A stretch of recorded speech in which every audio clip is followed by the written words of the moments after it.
waiting in the beaches. No one was running into Africa to get them. And I think you're totally right. If reparations need to be paid, we need to go right back to the beginning of that supply chain and say who was rounding up their own people and having them handcuffed in cages.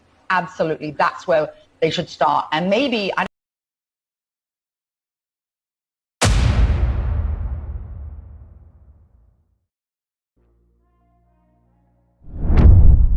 Oh man, oh man.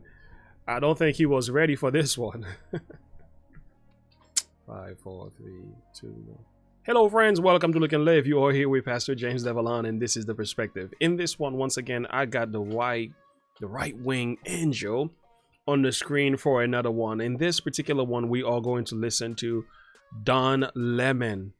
Got schooled by British royal family expert after asking for reparations. Friends, this reparation business has been going on for such a long time, and a lot of time when people speak about this, they have not really taken a general perspective of the etymology of racism and how widespread it has been and how many nations were impacted. Oftentimes when blacks are speaking, they think they were the only one who ever experienced racism, when this was not really the case. So John Lemon here is gonna get a taste of reality. It needed to hear that. It needed to be made public.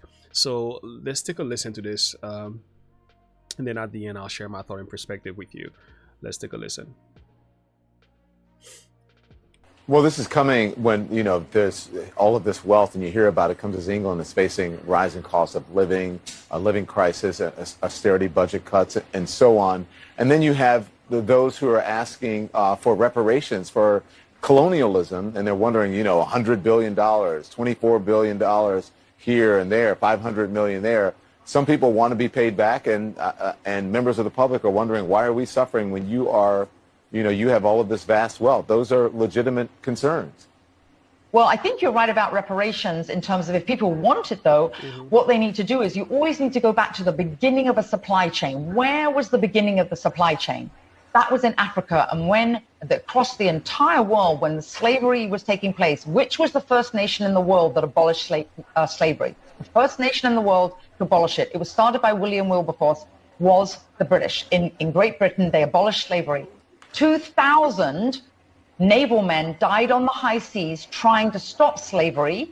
Why? Because the African kings were rounding up their own people. They had them on cages waiting in the beaches. No one was running into Africa to get them. And I think you're totally right. If reparations need to be paid, we need to go right back to the beginning of that supply chain and say who was rounding up their own people and having them handcuffed in cages. Absolutely. That's where they should start. And maybe, I don't know, the descendants of those families where they died in the high seas trying to stop the slavery, that those families should receive something too, I think, at the same time. It's an interesting discussion, Hillary. Thank you very much. I appreciate it. We'll continue to discuss in the future. So, oh my goodness. Oh my Lord, I'm not trying to make fun of him.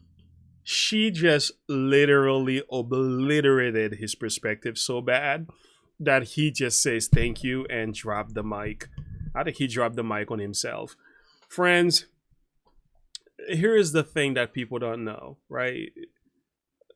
Most of the market for slaves began among the Arabs, and a lot of it was done by African themselves. They were reaping their families, and they were reaping individuals from their own home. Actually, this is still going on as we speak in certain parts of Africa. There were slaves in many different parts of the world. I will recommend to do your homework. You know, people just don't do their research. And a lot of time we think of what happened with the European here. Unfortunately, it was wrong. Slavery in America. But keep in mind, they went shopping. They went to the market to shop for slaves, which were captured by other black men. Okay, some of the first owners of slaves in this country, they were black. So we gotta go deeper than that. We gotta go back to the heart of this matter, address these families, and talk about that. I will say, listen to Thomas Sowell, watch the movie Uncle Tom 1 and Uncle Tom 2.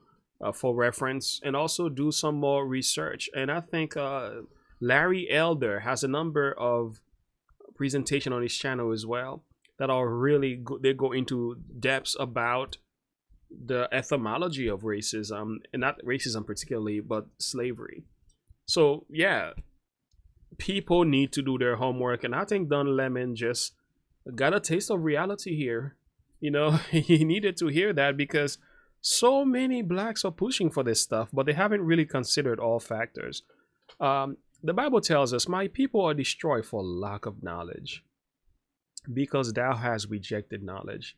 A lot of folks that are talking about reparation and so on, they haven't really taken the time to really study the root of slavery and how widespread it was even before it began to happen in the United States of America, and how many parts of Africa were very much responsible for slaves.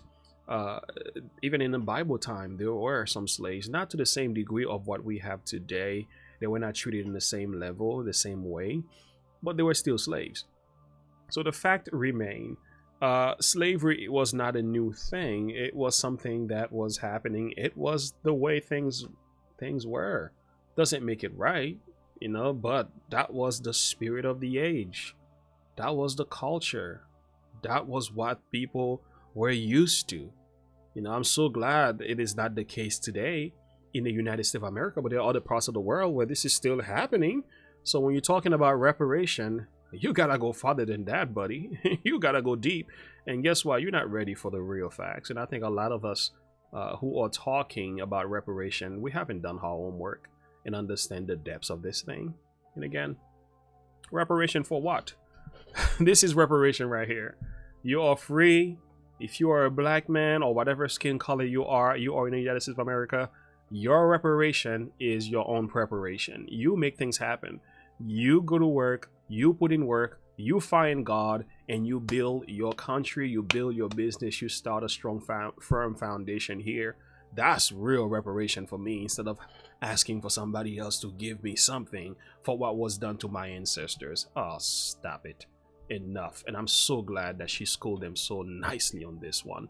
Thank you so very much for listening. Make sure you like and subscribe to the page. Click the bell icon for more. We're going to bring this one to a close. Till next time, and as always, remember to look unto Jesus, to live by faith. Have a good one. Bye.